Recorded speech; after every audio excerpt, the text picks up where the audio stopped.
Hello, I'm Terry Turner, and welcome to another session of Embracing Our Ancestors. Today, we want to continue in our series, Where Are Our African American Ancestors? And we want to break the brick wall of 1870 by using the US Census records. And so the 1870 census is a great help for determining where the brick wall is, understanding the brick wall.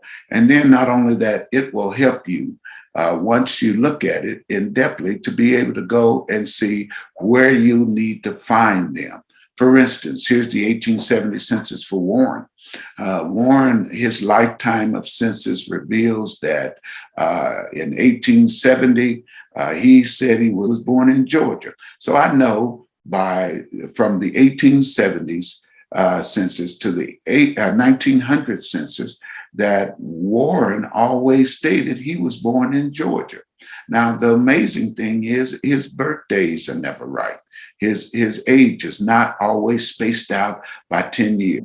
And so his actual birth year, I discovered through a slave auction in 1843, that he was actually born in 1839.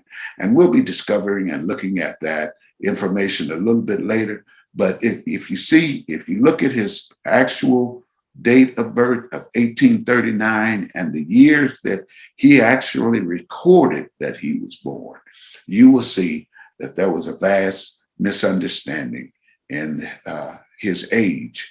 And that was common for many people during that time, not only slaves, but especially the former freed people had difficulty with that.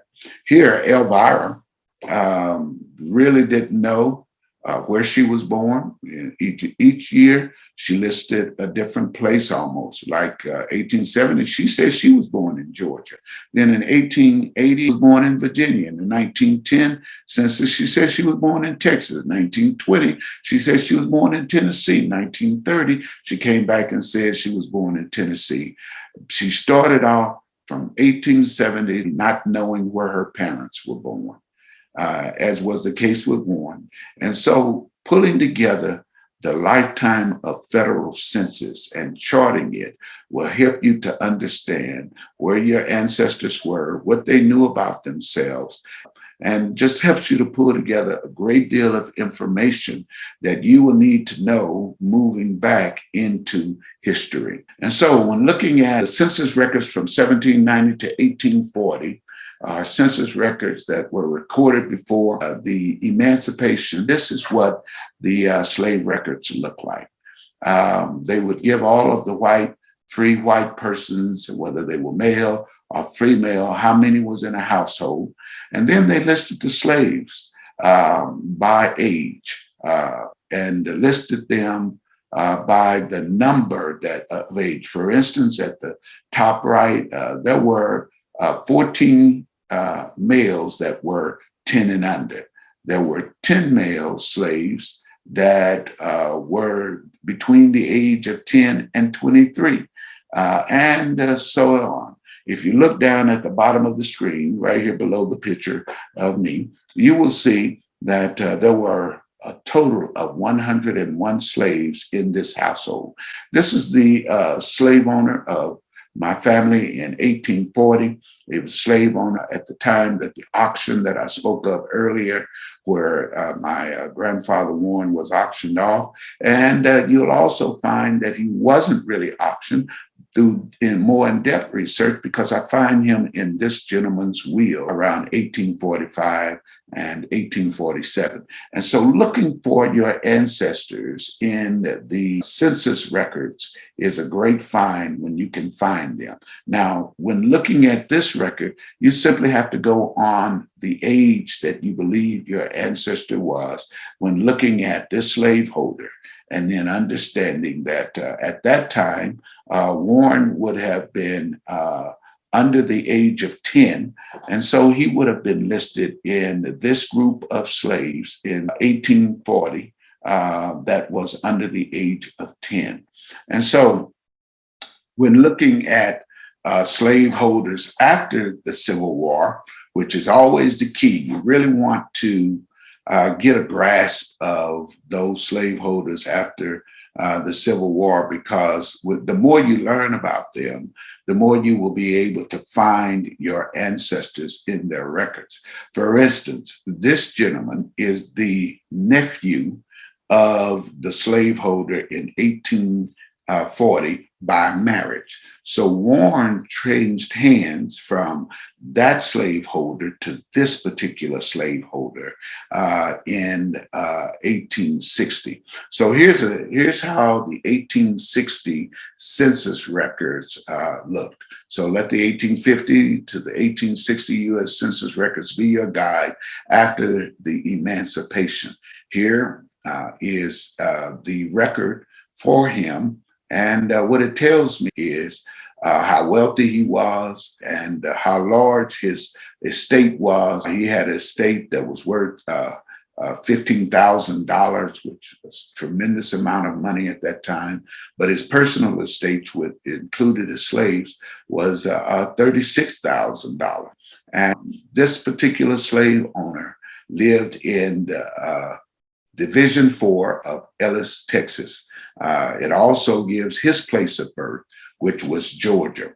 This helped me to find the town, the location of Hancock, Georgia, where I believe Warren was born, simply because of understanding the family dynamics of this slaveholder. Looking at all of his relatives and seeing how Warren passed hands among the family. And so finding your family slaveholders after the Civil War will be key to being able to break through the brick wall. Here is a slave schedule. And that's how the slaves were listed in 1850 and 1860. Unlike the 1790 records through the 1840 records, where all of the enslaved people were listed in the household, now they are excluded from the household and put on a slave schedule.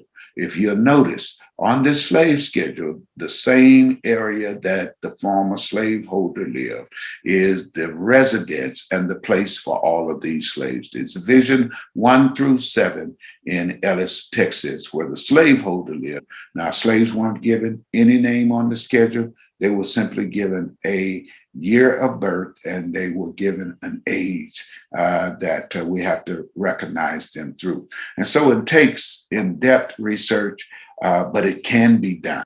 And so here is after the Emancipation Proclamation and the 1870 census revealed to us the family that was next door. But here at the very top on the left-hand side, it said Ned Coleman. Remember, I asked you to remember that name. Ned Coleman is now living next door to the son-in-law and the daughter of the former slaveholder that I mentioned in 1860.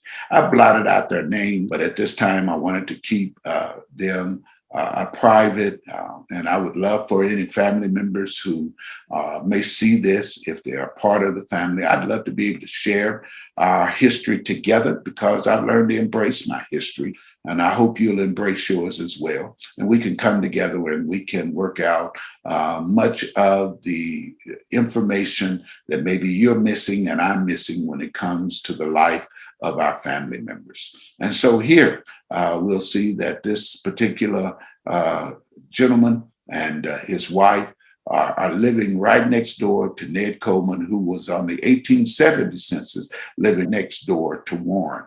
They are living in household 178, but then Warren is also found on the 1880 census.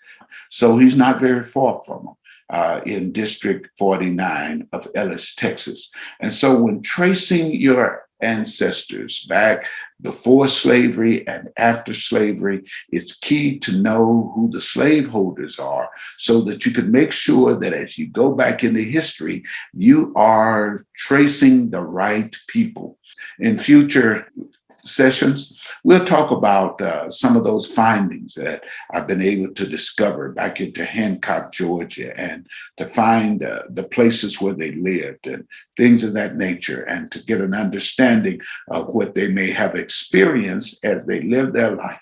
I've come to love them and embrace them and thank God for them, for what they went through, but they survived.